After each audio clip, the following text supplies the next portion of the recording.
Good evening, Zena family and viewers.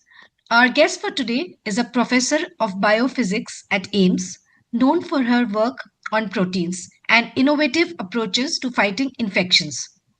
Her research, including studies on lactoferrin, has contributed to improving modern therapies, and she has been honored with a national award by the President of India. Beyond the lab, she is a passionate writer and a science communicator who makes complex ideas simple and engaging. She also explores Vedic astrology, blending it thoughtfully with scientific thinking. Let us hear about her unique journey, which is a blend of science, storytelling, and research, which is driven by a curiosity to understand the life and universe. Viewers, please join me in welcoming Professor Sujata Sharma. Welcome to the show, Sujata ji. Thank you so much, Rashmi. It's so kind of you to invite me on this platform. I'm really looking forward to interacting with you. Yeah, so apart from what I have introduced you, can you tell us a little more about yourself? Well, Rashmi, as you have already said, my formal introduction is this that I'm a professor of biophysics. I'm a Yeah. very keen researcher. I just love to do medical research. I'm also, I love Vedic astrology. So I have actually studied it in great detail. Okay. And it was my passion again, and I delved into it. And then, of course, as you said, I love to write. Yeah. So then there was a moment in my life when I decided I should write some books. So I wrote Okay. those books. And other than that, personally, I will tell you about myself. My Yeah. mother is a very famous Hindi writer, Maitreyi Pushpa, and my father was a pharmacologist Okay. who later moved towards health services. So I'm Right. basically a combination of both of them. That is why I love medical science and I Right. love writing. And then I'm married to Dr. Naval, who's a professor of medicine at Okay. AIMS. He's also at AIMS only. And we have Okay. two children. One is a doctor. Hmm. Her name is Alma. She's a dermatologist. And You don't look like. yeah, I have a son who is an abstract artist. Yes. Okay. So, like, when did writing enter your life? I mean, were you keen to start writing from an early age, or later in the years? Actually, I feel, Rashmi, that, when we say writer, I feel Yeah. somewhere there is a writer in all of us. Only Yeah. some people want to take that writer out. Most people like to keep it hidden because there are a lot of, concerns. Mm-hmm. People feel that maybe we will not write well, maybe we should be perfect before we write. And Mm-hmm. then they worry about who's going to read if they write, that kind Right. of thing. So I think my mother, since she's a great writer, since I was a small child, she used to tell me lots of stories. So my childhood was full of stories. From Okay. morning till night, it was all about stories, stories. So I started looking at life through the lens of stories. Right. I would not look at an event in isolation. I would Mm-hmm. simply connect it to another event and, like the way a movie is going on. So I would look at Mm-hmm. all events, all occurrences, like as if a movie is going on. And that is how the writer in me was born. And then I used to keep writing, of course. But there came a moment when I said, I must write my book. Okay. And that moment was when actually I had struggled through my scientific research for years and Okay. years. Yeah. Mm-hmm. So what happened was that I started my, like you have mentioned, or lactoferrin. I started Mm-hmm. a project when I was simply a 21-year-old. And Okay. I was told to finish that project, and my guide told me that, look, this project cannot be done. It is not Right. achievable. So Mm-hmm. you have to do it somehow. So he Okay. gave me first 2 years, then I couldn't do it, then another 5 years I couldn't do it. And Mm-hmm. then the journey went on. I got married and then I became an assistant professor at AIMS, but I would not leave my project. Right. Despite all the successes coming to me, I said I'm going to continue working on lactoferrin. Until I achieve my success, I will not give up. So would you believe it took me 11 years to finish that project? My But when God. it was finally done, then the president of India, who was the then president, that is Srimati Pratibha Patil, she Acha. awarded me the National Bioscientist Award. Mm-hmm. Such a story, and I felt I must write it down. I must write it down for other young researchers. Right. And how else to tell them except to write a book, in which Mm-hmm. I shared all the ways I failed and every which way I did not do well, and sometimes I would give up and then I would come back to it again, and that is how my first book came about. Okay. So tell me something. What made you choose biophysics? Yeah, actually, biophysics, it's a very interesting field. It Okay. is the way of understanding biology through the Mm-hmm. lens of physics. Okay.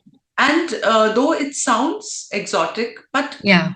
biophysics has found its roots long, long, long ago. It's only that the term biophysics came a little later. Okay. But if you see all the medical devices, all the machines like MRIs, CTs, Right. X rays, everything is biophysics. Okay. Because you are using X rays to Mm-hmm. study the human body Mm-hmm. with other machines too. So basically, what we are seeing biophysics in our day-to-day life, only we are not giving it a term. So I got very Okay. interested because it is a rare combination of technical field and Mm-hmm. mathematics and physics as well as biology. So that Okay. really intrigued me. Okay. And tell me something about your journey at Ames, like you're teaching at Ames. How do you like it there? And Actually, I joined AIMS as an undergraduate student. okay. And it was my dream because my father used to be a faculty member at AIMS. So I was born at AIMS. And Okay. then he went into health services. But Okay. I always wanted to come back to AIMS as a professor. Okay. So first I joined as a student, then the journey went on, as I said. And then I joined as an assistant professor. And then now I'm a professor since some years. So since that dream was there, that I have to stay at AIMS because AIMS is the premier institute and not without reasons. There Mm-hmm. is there is so much of stress on excellence over here Yeah. that we do not even give up or we do not rest for even one day. Even during Gotcha. COVID, when Mm-hmm. everybody was in lockdown, we were coming every day to Okay. work. And that kind of culture really excited me. And the students that we get at AIMS are literally the cream of the country. They are Mm-hmm. students who have worked very hard. They're very brilliant, and more than brilliant, I know there are a lot of brilliant students, but the people who make it to AIMS are the ones who are very, very determined. And Okay. to interact with such students is such a joy. It is such a privilege, actually. Right.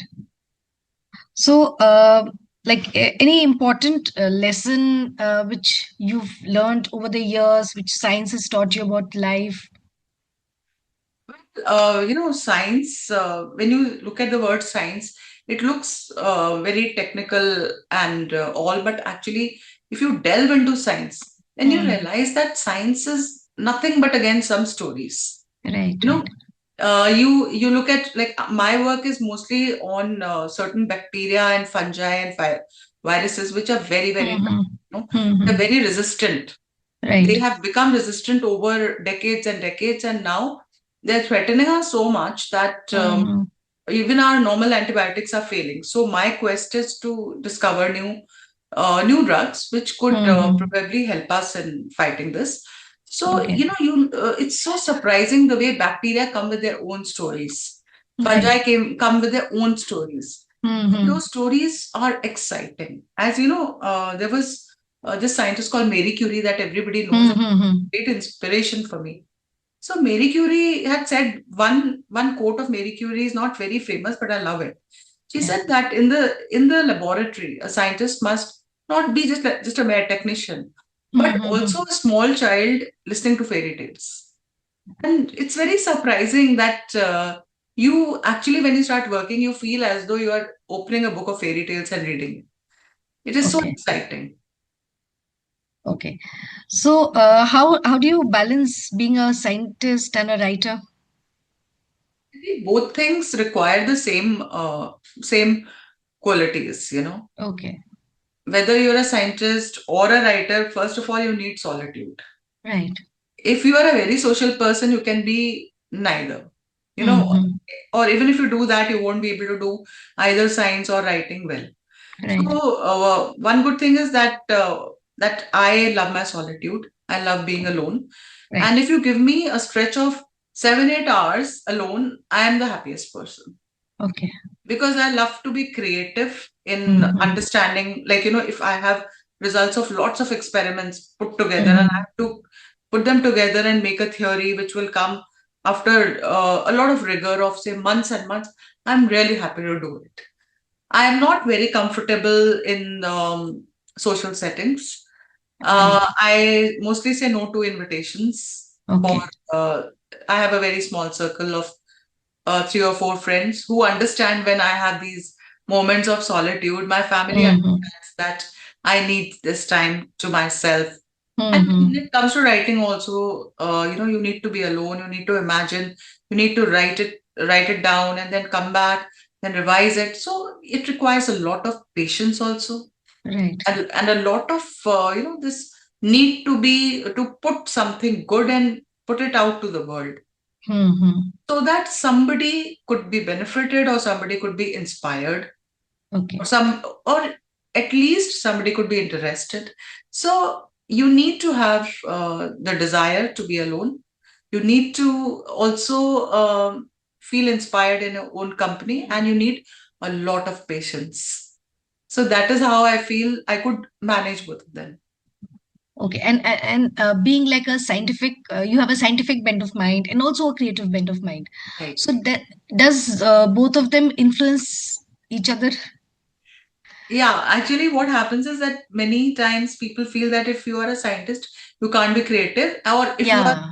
an artist or a creative person, then you cannot be a good Right. scientist. But Mm-hmm. like there was a seminar which I had given, and now Mm. I'm remembering it upon this question that a lot of great scientists had a very creative bent of mind. Okay. Okay. Like they used to just observe. Observation is the Right. first thing, and then they Right. used to imagine.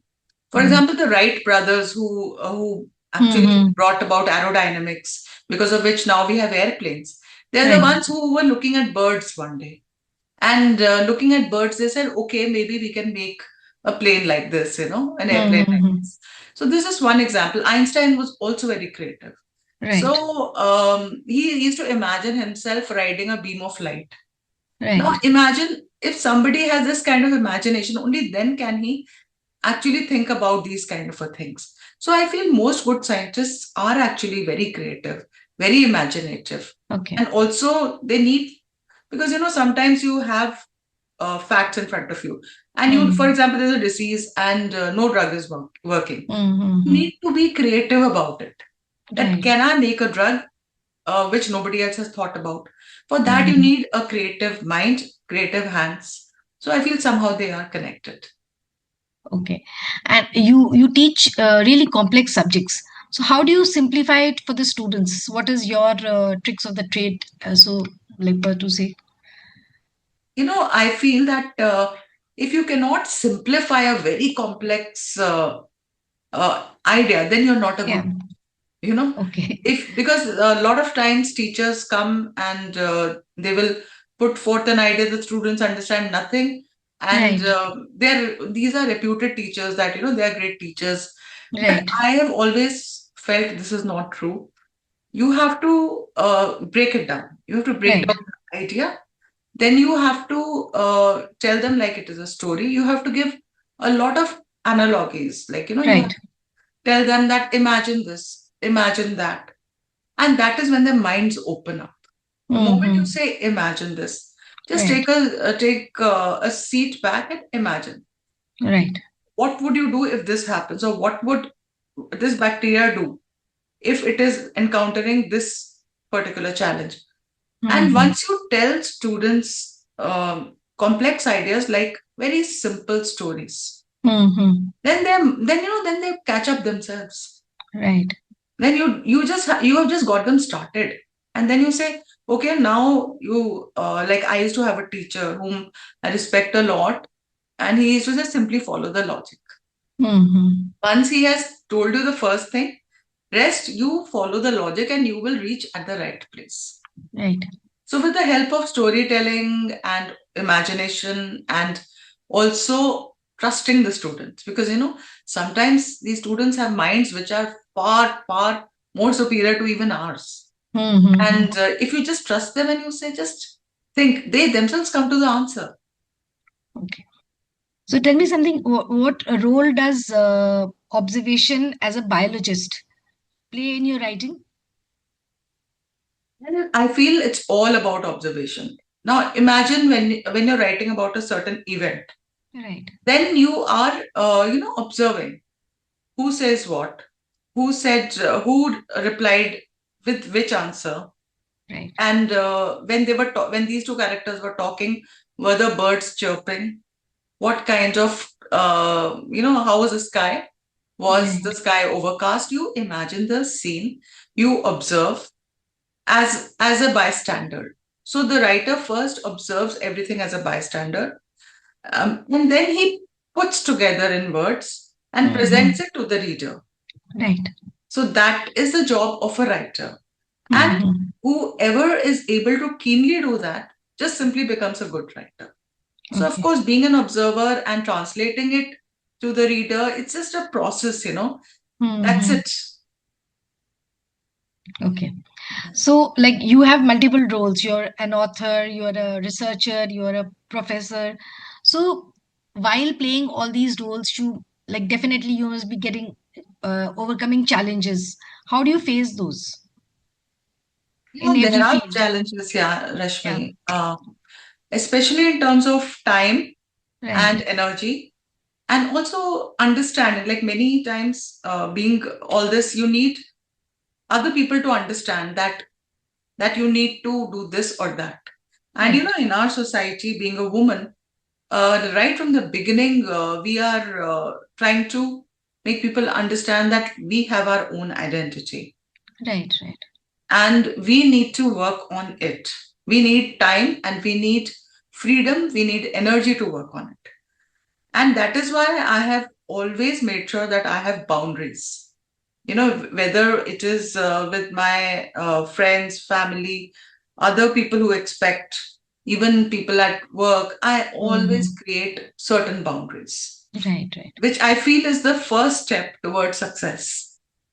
What happens is that in the society like India, Right. people are, especially women, are not expected to have boundaries. If Mm-hmm. she has boundaries, she's automatically labeled as selfish or self-obsessed. Yeah. Right.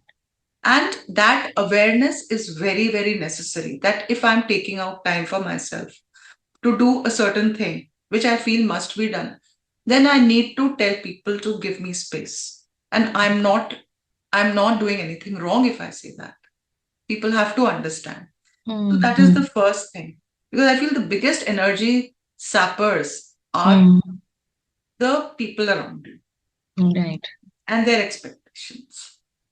Once that can be dealt with, then you can have a lot of time. Right. Your mind has to settle down first. And once your mind settles down, other people's expectations also settle down. The problem Mm-hmm. is when you have conflict, when you feel, that guilt. That guilt is Mm-hmm. killing you.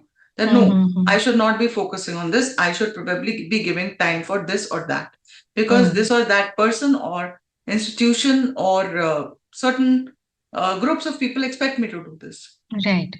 So if you can tell yourself, no, this is important, I have to do this, and this is priority right now, then the Mm-hmm. rest becomes easy. Once people realize that your mind is made up, they will also relax. Right. Yeah. So, we've spoken about your work as a professor. Now we'll come to research. So, you've, I think, done research on lactoferrin. Can you tell us something about that?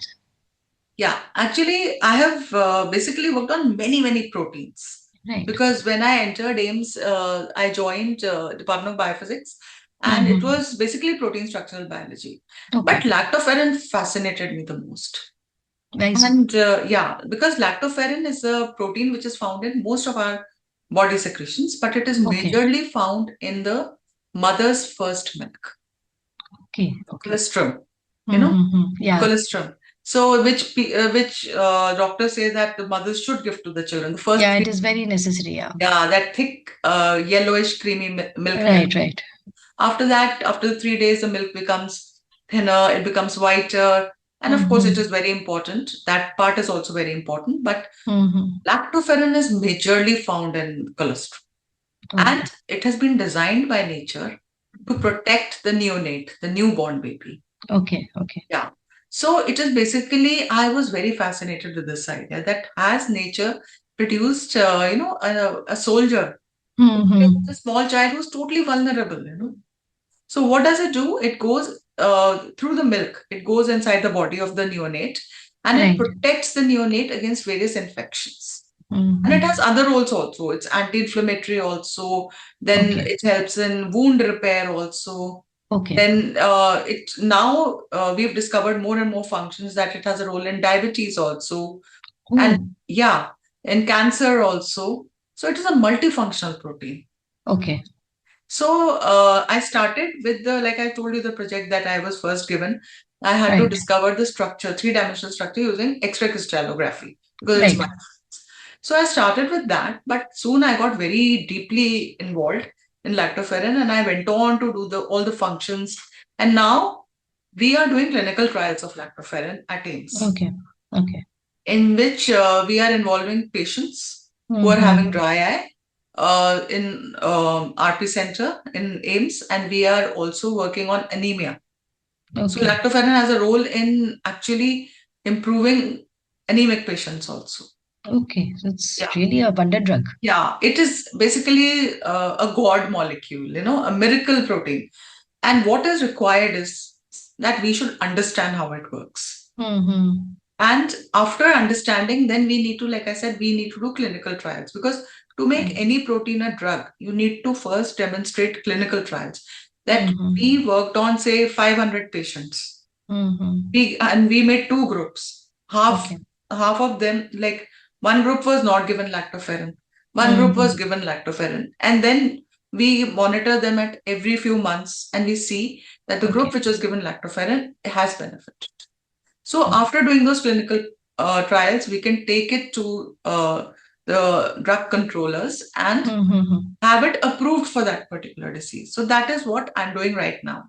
Okay. Okay. Yeah. So now we'll come to your third part of your profile, your author journey. So you've written many books, but Right. which book is very close, which is the closest to your heart, and why? Actually, I have two books which are very close to my heart. If you allow me, I'll talk about both of them. Both, sure, sure. So, first one is Dragonfly's Purpose. Right. So, this was my journey. I have mostly my books are autobiographical in nature. Mm-hmm. So, this was my journey uh, Mm-hmm. from the point when I had a autoimmune disease, which is known as Guillain-Barré syndrome. Oh, And acha. that was in 2017. And this disease suddenly comes to people who have had a viral disease a few days Okay. before. Mm-hmm. It comes randomly. It's not even that you can decide who it comes to and who it does. Mm-hmm. And a person gets paralyzed. There's a lot of nerve damage, Oh, and a person who gets it can even die. okay. Mostly, the prognosis is not good, and otherwise Mm-hmm. they have paralysis, and that Mm-hmm. it's very difficult to recover from the paralysis and to become normal. Okay. Yeah, so it's called Guillain-Barré syndrome, but we also call it GBS as a short form. Okay. So in 2017, what had happened was that I got GBS, and suddenly I realized. First, I thought it's just post-viral weakness. Then I realized that Mm-hmm. I'm feeling weaker and weaker. Then I realized I could Mm-hmm. get up from the bed. I'm unable to do anything, and Mm-hmm. then I was immediately taken to the hospital, Right. and then thankfully, we got the right medications at the right time. But Mm-hmm. still, it took me a long time to recover. Okay. So it was a journey from being absolutely fit as a fiddle to being a Mm-hmm. complete paralytic patient, and then coming back from it, and again, I'm not as fit as I used to be, but Mm-hmm. I'm leading a normal life, a fairly active life. So then there was this one night. that I felt I will not make it. When I was admitted that night, I thought I will not make it. Mm-hmm. So then I thought, if I make it, I will write a book on Mm-hmm. this so that people who have this particular disease Mm-hmm. or other people who are having similar diseases, who are Right. suffering from paralysis and who feel their life is over. They cannot Mm-hmm. work, they cannot walk, they cannot Mm-hmm. even say go to the mall or walk till the garden, something like Mm-hmm. that. Mm-hmm. How do they feel? And what should they do to Right. feel positive? And how the family helps? Because my family had a big role in my recovery. My two children, my Mm-hmm. husband, and parents, my sisters, everybody had a big role. Okay. So I've written everything honestly without, Mm-hmm. glossing it over. All the thoughts I had and how my Dr. Achal Srivastav in Mm-hmm. neurology department, Right. the role of everybody. And then, of course, I needed a physiotherapy for a very long time. Mm-hmm. How I used to feel, I used to give up and I used to feel I'll never be all right again. And Mm-hmm. then, but still, I persisted. I really persisted.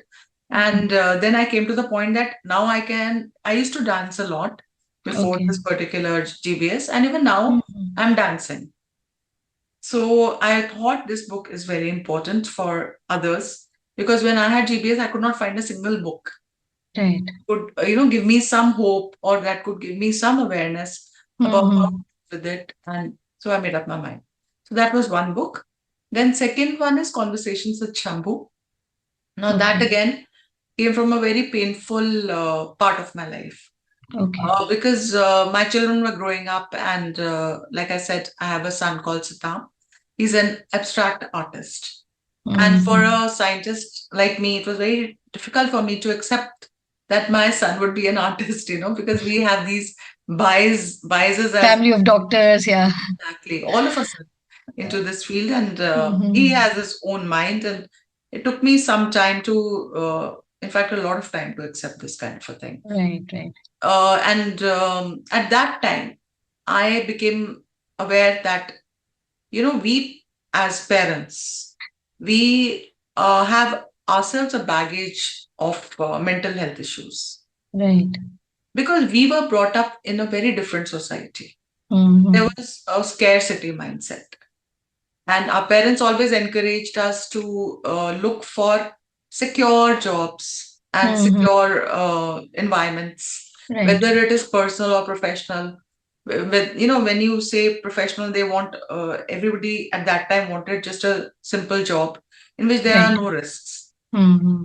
And when you talk about personal things, then everybody wanted a very stable marriage, Mm-hmm. leading to expected outcomes. But Mm-hmm. now the generations are changing. Why? Because we are parents who have an abundance mindset.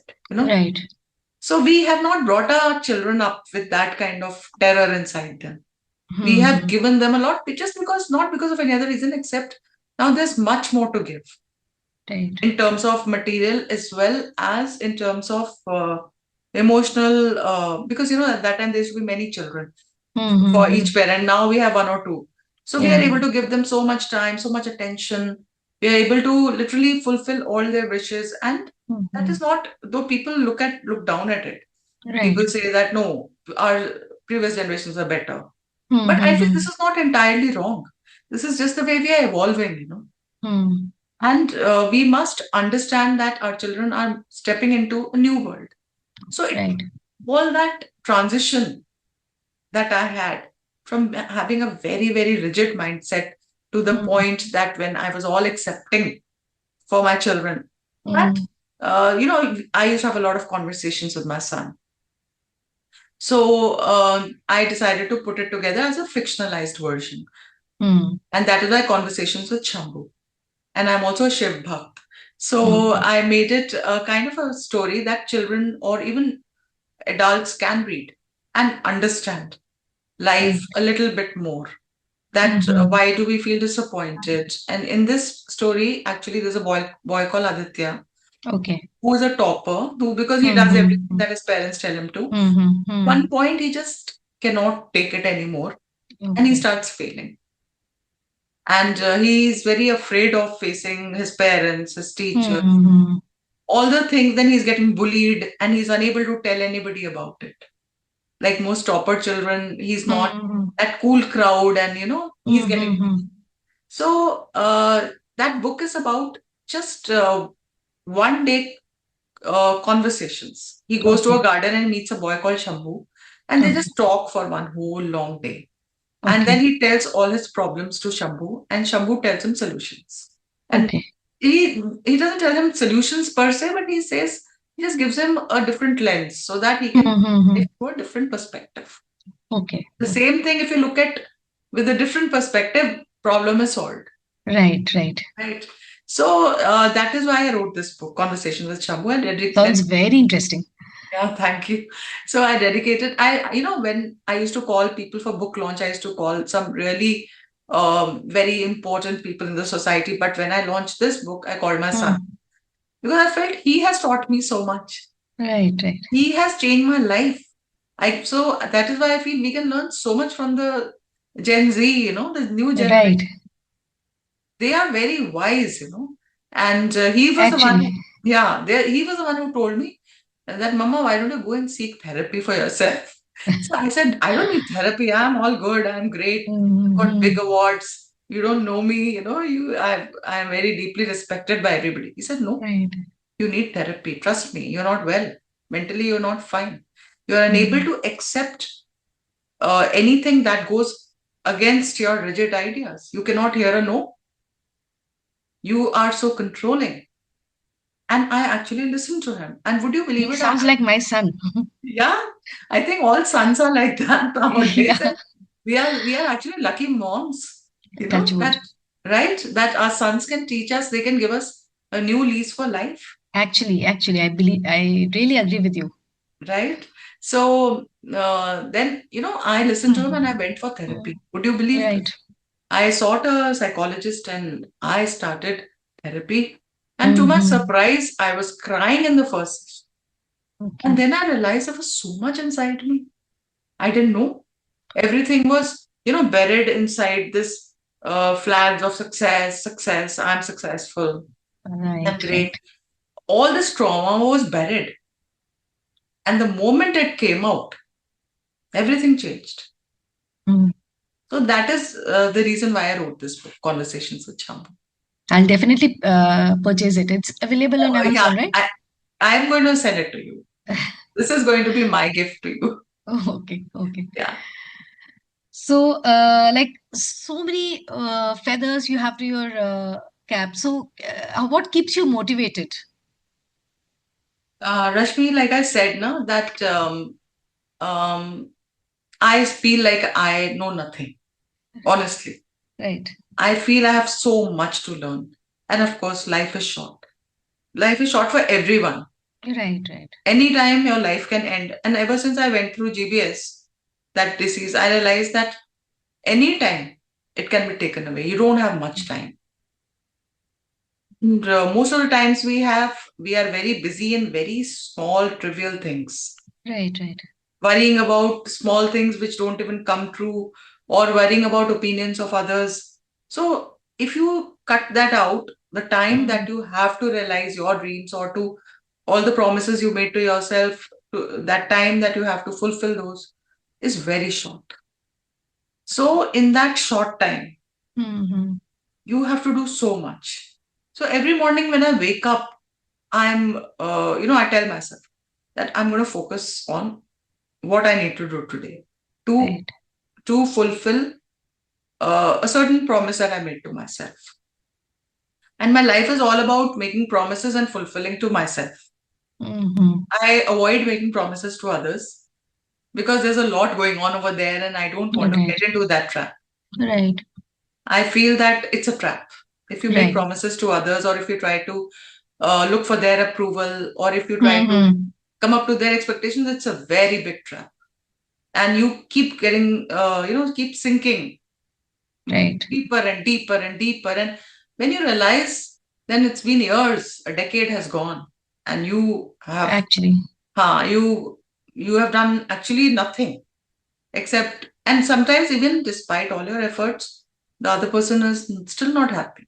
Mm. So in the end, it leads to nothing. It's a Actually, zero. this I've learned later, very late in life, that I mean, only people whom you should listen to are the Hmm. ones who, the two F's, Right. finances and feeds you.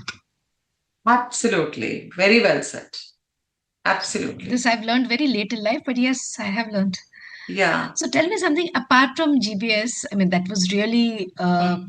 I mean, I really, hats off to you. You've come out so strong. What was one more defining moment that changed your outlook towards life? Okay, so now I'm going to talk about my foray into astrology. That was the Okay, moment. okay, What had happened was that long ago, mm, my mother had told me that my father and mother knew a very good astrologer who okay, had given some predictions for my okay. father's life. Mm-hmm. And at that time, he had said everything had said came true. It was Mm-hmm. we are basically a very successful family in terms Mm, of that's what, yeah. yeah, the societal index. We are very Mm-hmm. successful, and that he had Mm-hmm. predicted.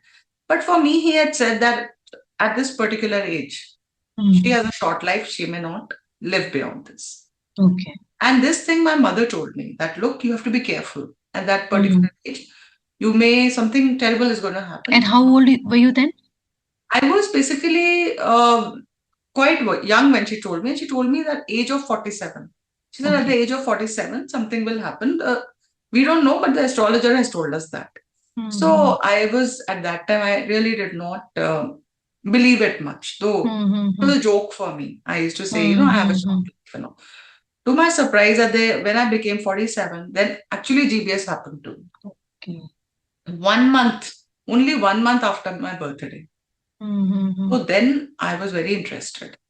I said, what is this astrology? What had the astrologer seen in my chart? I want Mm-hmm. to know. How did he see? What did he see? And like I have this scientist mind, na? So I Mm. became very Intrigued, interested. yeah. Yeah, yeah. That how can you just see somebody's chart and predict these kind of things? They Mm-hmm. come true after Right. 40 years. So then I decided that I'm going to study Vedic astrology. And of Okay. course, it was very tough because Mm-hmm. it's got so much mathematics, degrees, astronomy, and so much data that Okay. you have to put together and actually make patterns and make theories. And so I took out 2 years of my life and I attended classes. Okay. Despite being a professor of biophysics, I became a student of Vedic astrology.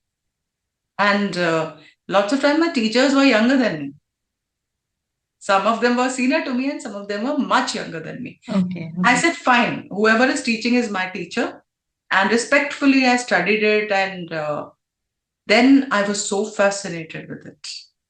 I realized that basically Vedic astrology, the basic theory is that we have past lives and we Mm. will have future lives. Right. Right. And whatever we are undergoing in this life is Mm-hmm. which is known as prarabdha. Prarabdha means the baggage that we have got from the past Okay. life that we are seeing it over here. Mm-hmm. And if you see it that way, then everything can be explained. Mm-hmm. Everything. Like, why do some people die early? Why do Mm-hmm. babies come and they die and that's it? Right. And Right. why are some marriages working? Why are Mm-hmm. they not working? And Acha. yeah, everything can be explained. Mm-hmm. And it's with such precision that it is shocking. Mm-hmm. Sometimes people ask me, they will send me their birth details, and Mm-hmm. they will tell me that, look, I'm having this problem. Even before I open the chart, I'm Okay. able to predict that in this, in his chart, in this house, this planet must be there and this dasha must be going on. Or wohi aata hai. That is what Okay. comes out more or less. It is that exact. So then I became a very deeply spiritual person Mm-hmm. because then you realize there is a force, there is a power that is actually controlling your life. Right. We are not, though many people feel, and especially when life is going your way, you feel, oh, Mm-hmm. we are controlling it. You Right. know, जो हमने किया, whatever we have done, that Mm-hmm. result is coming in front of us. But Right. that is not true. Mm-hmm. Sometimes people bring up their children giving their best, but Mm-hmm. children are not grateful to them. They leave them, they go away. And Mm-hmm. sometimes, you will get very good teachers from somewhere. Some people have very good parents, some don't. So, Mm-hmm. how do you explain all that? And all of that is explainable. So, that Okay. is when I became very deeply spiritual, because if there is a student of Vedic astrology, that person has to be spiritual, Mm-hmm. because it's all these, Shani, Brihaspati, Jupiter, Saturn, Rahu, Ketu, and Mm-hmm. even Chandrama, moon, which Mm-hmm. rules your moods and your emotions. It Mm-hmm. rules the kind of mother you had. Sun, which is your ego.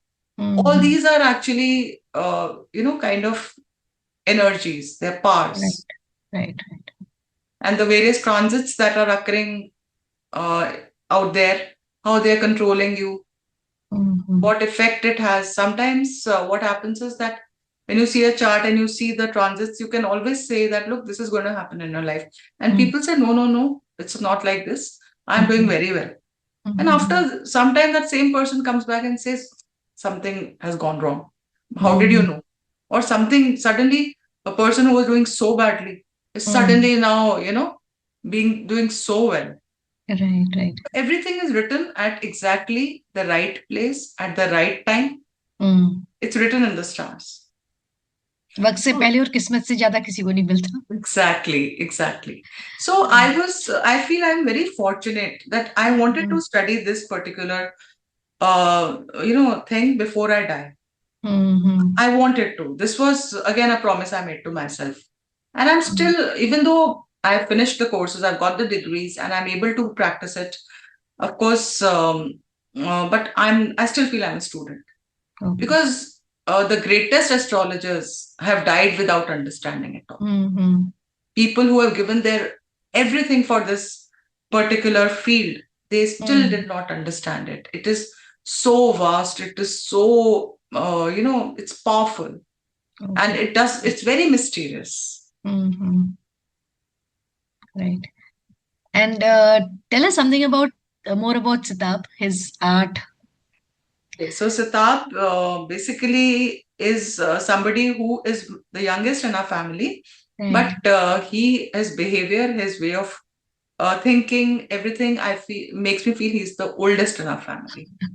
He's so wise, and also he's able to be such a good friend to his Mm-hmm. parents. And that is what is something which I cherish so much.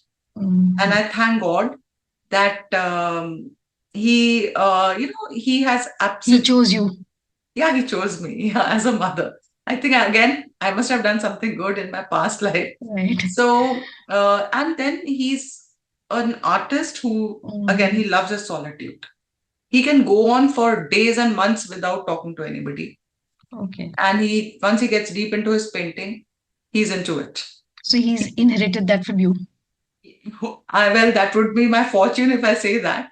I don't know where it has actually come from.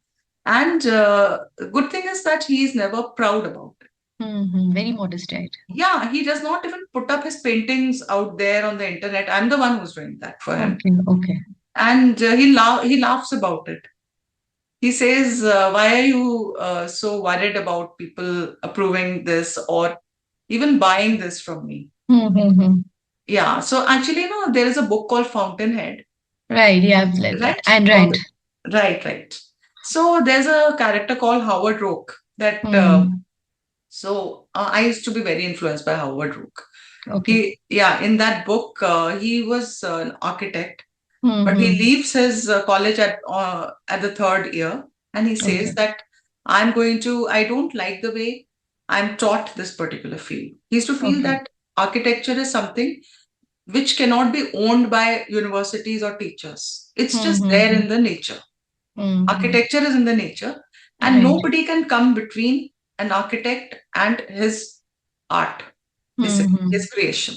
Mm-hmm. What happens is that mostly, like, even when I'm doing science, then Mhm. I feel I'm a born scientist. Mhm. An institution or individuals cannot come between me and my science. Mhm. They cannot tell me how to do my science. Right. Once I know how to do, or I have myself devised my own methods, then nobody else can try to influence that or try to Mhm. manipulate that. That not this way, go that way. So Howard Roark was somebody who thought like that. And he was somebody who was not interested in materialism. Of course, it's easier said than done. Right. But he was somebody who just wanted to do good architecture. Mhm. And he used to be quite a rebel. He used to fight Mhm. with people, who would force him to go their way. Mhm. And Howard Roark has his own fan base, actually. Right. I think there are generations influenced by him. So I was another young person at that time who was very influenced by Howard Roark. I read Okay. up Fountainhead so many times. And then Sitab was born, and to my surprise, he's exactly like Howard Roark. Acha. And even when I used to get very upset with him because, I'm a normal parent and I want my child to be a little materialistic and Right. have Right. certain materialistic gains, Mhm. then people used to tell me, okay, so you sat and read Fountainhead. Now you have to go through this because, somebody you wished this. So it has come. Mhm. If I Okay. ask Sitab that, do you need something? He'll say, can you just help me out with maybe the rent? I don't want anything more. And sometimes I tell him that, look, do you worry about the fact that you're not going, because being an artist, maybe you won't be rich. Mhm. Maybe there will be periods when nobody will buy your art. Mhm. That Right. can Right. happen. How will you Mhm. manage? So he says, well, not everybody has to be rich. Some people can be just, they can just manage. What's the harm? Why do you feel everybody should be rich? And these Mhm. answers sometimes amaze me. Yeah. They amaze me and they make me look at life very differently. Right. And if all of us could develop this kind of an attitude, then maybe Mhm. half of our problems would just disappear. Right. He's not on social media. Mhm. He just has one Instagram in which he'll just put the paintings, whatever he's made, and Mhm. they get sold immediately. Wow. The art dealers come and snatch it up. Sometimes I, like a very helpful mother, put up his paintings and I say, look, this is up for sale. Then I'll go home and I'll say, Sitab, I put this up for sale. He says, there is no It's need. already sold. But he says, relax. He tells me like this. So I feel very inspired by him. Right. Anything else is there in your bucket list which you would like to achieve? Yeah, I think, see, like I said, I'm not a very social person. And also, Mhm. since I'm the mother of Sitab, I'm not also a very materialistic person. I'm also that type of person who wants very simple kind of a life. When Mhm. people say, what about your car? I always tell them, any car is supposed Mhm. to take you from point A to point B. So I don't want to know which car do you have or which car I should have or what are the features. I'm not into all those things. I have I want to have a very simple life. So the only thing I want is to learn more and more, whether it is Mhm. science, whether it is astrology. These are my two passions. Okay. So I want to, using these two particular things, I want to really help the people, make them benefit from this Okay. because I have, whatever life I have lived till now, Mhm. I have seen many moments where I needed help. Mhm. Help without judgment, help Right. which can be just given to me without asking for anything back. Right. That kind of help is missing. Right. Right. People, they help you, they want something either back or they're judging you. Mhm. Right. Right. So I want to be at least that kind of a person that can help people through whatever I have learned, Mhm. my work, through my skills, through my mind, Right. and make their life easier for them. Okay.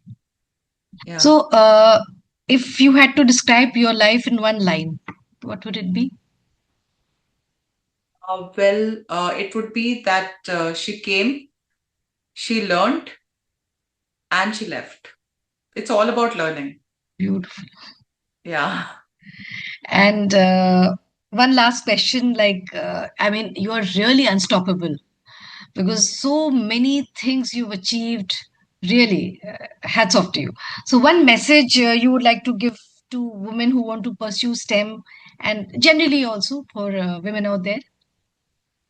Like I'd mentioned before, when girls are born, I Mm, feel they are born guilty. right. They don't even realize it, that Mm, we are guilty. We are guilty for being born. We're guilty mm, for breathing. We are mm, guilty for growing up, for growing older.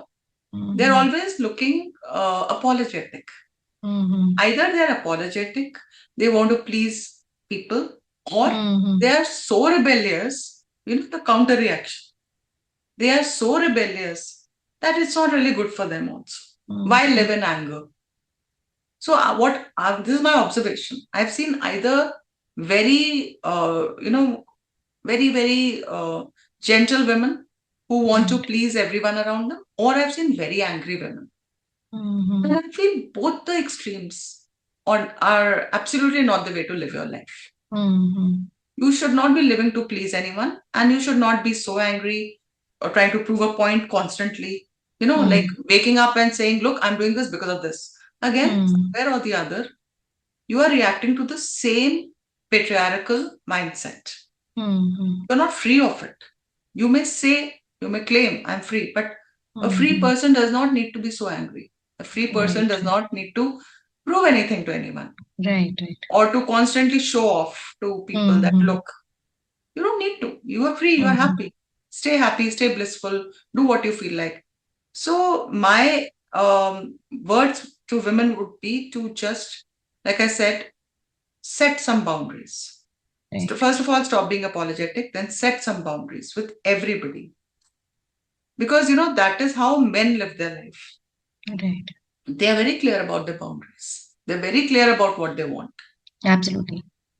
They are not asking for anybody's approval, or they're not Mm-hmm. looking at faces of people. Most of them. See, I'm not saying Mm-hmm. I cannot generalize, but many Mm-hmm. of them I've seen, especially the successful ones, Mm-hmm. they are very clear. They will not, they will say, "Look, I cannot do this," and then they will not worry about what you are thinking about them. Right, right. And at the same time, they're not cruel also. They are Mm-hmm. fine. They are happy in their space. And they expect you to understand. And that is how women should also live. They should not, even on Women's Day, I see people saying that you are the superwoman, and I don't agree with that. Mm-hmm. I don't want to be super anything. I just want to be a very ordinary human being who's come here to achieve something, whatever I want. And Right. even personally, I want to be, supposing I want to be a good mother, a good wife, that should be left to me also, only how I want Mm-hmm. to translate that. It should not be told to me by somebody how to do it. Right, right. Nobody will tell me, "Look, this is the way it's done. Look, this is the way that one Mm-hmm. did, or this one did. So you do this." Mm-hmm. I'm going to Right, figure this out. I'm sure I and every other woman is very intelligent. And right. all of us have different challenges. We have different things to, we have different minds, we have different goals, and also we Mm-hmm. get different circumstances, Right, right. right? Even when we decide to get married, some of us, we have good partners, some of us don't. We should Mm-hmm. be able to take a call without having to explain to the whole world. Right. And when I say whole world, most people feel I'm not talking about families. I'm also talking about the families which are sometimes more toxic than the whole world. Mm-hmm. They are the ones who are actually telling you that the whole world will react like that. And sometimes the whole world doesn't react like. It's only the Actually. family who's telling you these things. So you should be able to, and somewhere we are very loving and very devoted to our families, In fact, overgiving at times. overgiving at times, whether it is our parental family, whether Mm-hmm. it is our marital families, but Right. we are devoted. So somewhere Mm-hmm. we have to understand that this person may be saying so, but he's saying it through his own perspective. My Mm-hmm. perspective, I'm gonna decide because I'm Right. an intelligent woman. Right. I know I'm in my own shoes, that other person is not in my shoes. So that kind of courage, that kind of clarity has to come in every woman. Mm-hmm. And also, just courage is not enough. you also should have some kind of tact and Right. some kind of skills to put your point forth. Mm-hmm. I Right, also right. feel that angry reactions can lead to a lot of mayhem. It's very important to pause Hmm. and to decide, look, I'm not going to react to everything. Just like you have your boundaries, you should have your own set of, trigger points that Mm-hmm. this is my trigger point, I'm going to be quiet here. Mm-hmm. And I'm only going to react to a certain thing, not to everything. Other things, I'm just going to sit back and observe. Right. Like in science, we just observe a lot of things. Mm-hmm. We only work on certain things, or we only do certain experiments on certain things, not on everything. Otherwise, we will be so confused. Everything will become a chaos, Mm-hmm. Same way you have to understand life. That not everything has to be reacted at, and we have to understand that people come with their own mindsets, Mm-hmm. and we have to understand them. We cannot, again, like again, I told you, I have learned this from Sitab only, that we cannot simply write off people. We cannot say that you just don't understand me. You are too traditional. You are too old fashioned. You have to understand where they're coming from, and at the same time have that tact, those skills to put your point forth, Right, right. and then lead the life which you deserve. You should lead. Even if you build a home, there should be peace. Seek peace. And of course, your career is important. It's important for Definitely. every woman. That I'm sure it's something that we all know now. I don't have to say it. A career, a passion is very, very important. It's not just a career, something that you go do 9 to 5, come back with a salary slip. Not that. That, of course, that is important. In fact, that is the first basic thing. After that, your passions. If you like to travel and you have the means for it, you must travel. And if people have put trust in you, then you should take care of that trust also. Definitely. I mean, you have to be responsible while, seeking your dreams. You have to be responsible. Right, right. So it was like really lovely talking to you. Learned so many things from you in this 1 hour chat. I've really learned a lot, and wishing you all the best for your future projects. And let's stay connected. Thank you so much. Thank you so much, Rashmi. It was a Lovely having great you on the pleasure. show. Yeah, thank you. Thank you so much. Thank you.